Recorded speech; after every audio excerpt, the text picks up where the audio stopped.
everyone, and welcome back to Becoming Counsel. Today, we're going to be discussing one of the most important federalism doctrines that you'll encounter in constitutional law, which is the Anti-Commandeering Doctrine.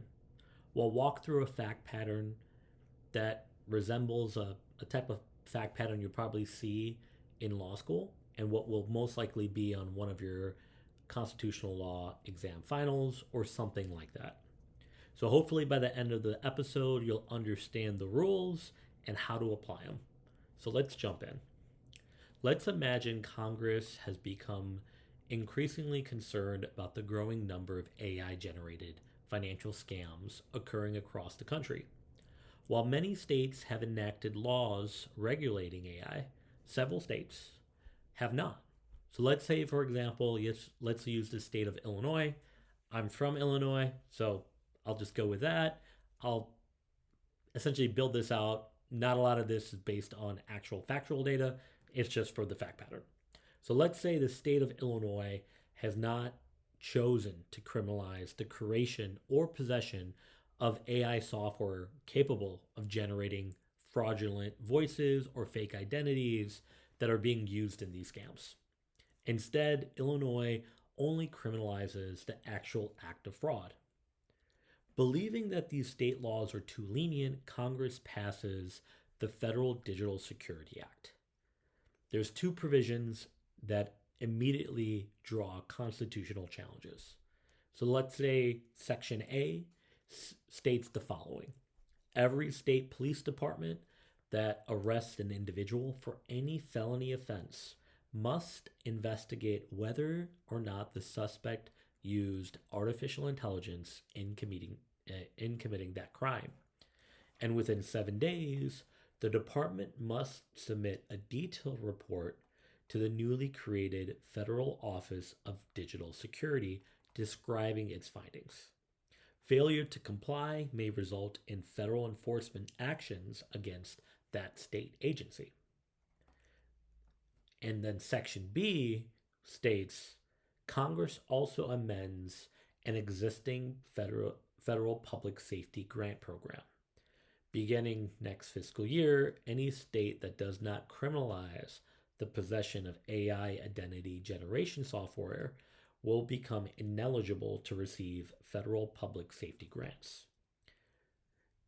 Now, just as a side note, these grants, let's just say, have existed forever.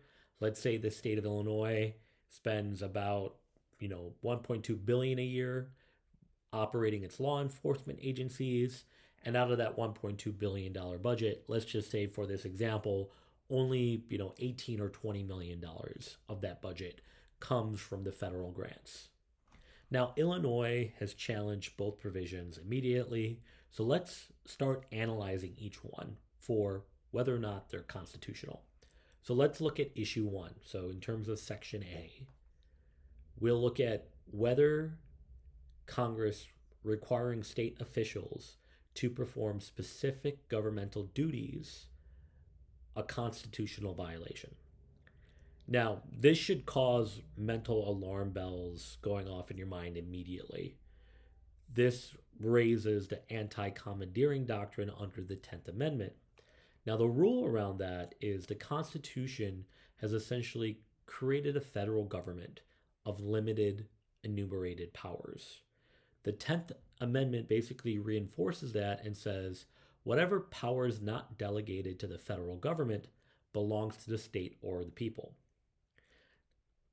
So now, over time, the Supreme Court has recognized the importance of limitation on congressional authority. So although Congress may regulate private individuals directly, it generally cannot require states or state officials to administer or enforce federal regulatory programs. So this is known as the Anti-Commandeering Doctrine in the 10th Amendment. Instead, if Congress wants to have a federal program enforced, it must use federal officials. So now let's apply this law. So what exactly is Congress requiring? Well, under this section, it requires every state police department to investigate whether AI played a role in every felony arrest. Not only that, but state agencies must prepare reports and send those reports to the federal office within 7 days. Really look at this. Who's doing all the work? It's not federal investigators, it's not the FBI, it's not this new federal agency. It's state officers, state employees, state resources. So essentially, Congress is effectively directing how state law enforcement agencies perform their daily responsibilities. The investigation itself exists only to advance federal regulatory objectives. Likewise, the reporting requirement exists only because Congress wants information collected for federal purposes. This means that the federal government is not merely regulating private conduct. Instead, it's compelling state executive officials, law enforcement, and others to participate in a federal regulatory program, which is exactly what the Supreme Court has prohibited and is a constitutional violation. Now, some may argue that this is only a minor administrative burden for, let's just call it the greater good, but the doctrine of anti-commandeering within the 10th Amendment doesn't really care about how burdensome the task is. The question is who is being required to implement federal policy, and in this case, the answer is clear. The states are. So in conclusion, because this section requires state enforcement officers to investigate potential violations and essentially report on those findings to the federal government, it violates the 10th Amendment's anti-commandeering doctrine and is therefore likely to be considered unconstitutional. So now let's talk about the next issue, right? The next section.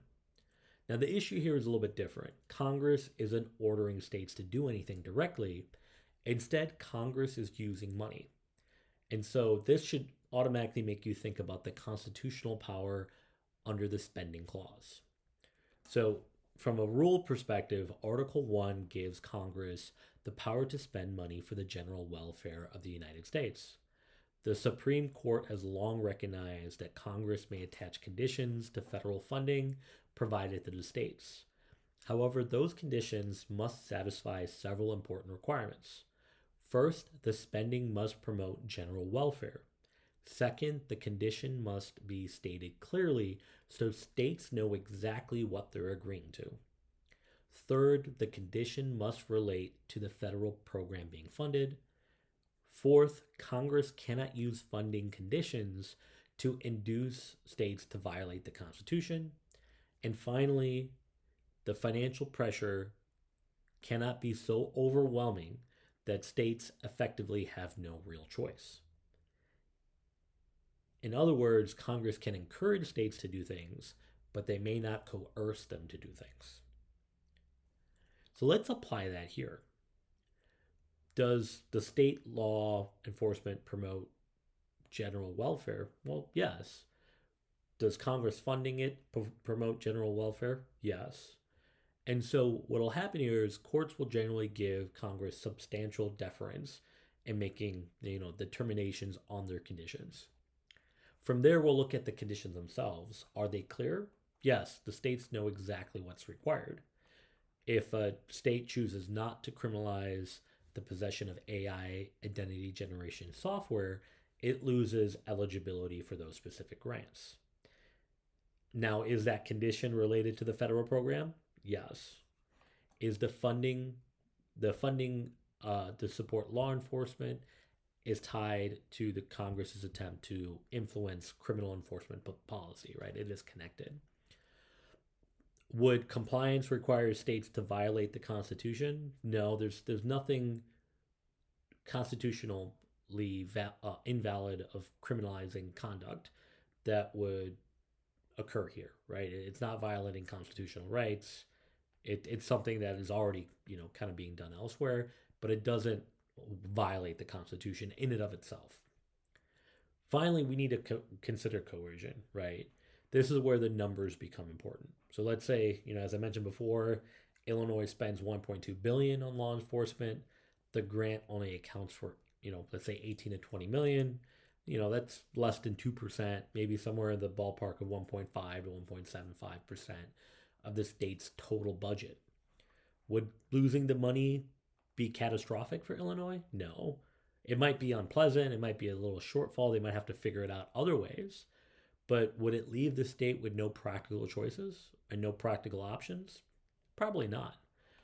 And so this is, I think, significant because unlike a situation where Congress is threatening to withhold enormous portions of a state's budget, this is a relatively small percentage.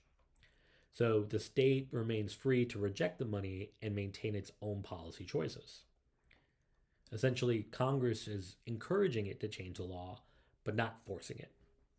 So, in conclusion, the second section is likely a constitutional exercise of Congress's spending clause authority because the funding condition promotes general welfare, it's clearly stated, it relates to the purpose of the grant program, and it is not so coercive that Illinois has no realistic choice but to comply. So just before we wrap up, a few final takeaways. Just want to review three things. Number one, whenever Congress tells state governments to carry out a federal program, think anti-commandeering and think the 10th Amendment. Number two, when Congress uses federal funding to influence state policy, think spending clause. And finally, always ask when Congress is merely encouraging the states or whether it is effectively forcing them to act. This distinction often determines whether a federal law survives some of these constitutional reviews. Thank you for listening to Becoming Counsel. I hope you've enjoyed today's episode and found it helpful. Be sure to like and subscribe. Thank you.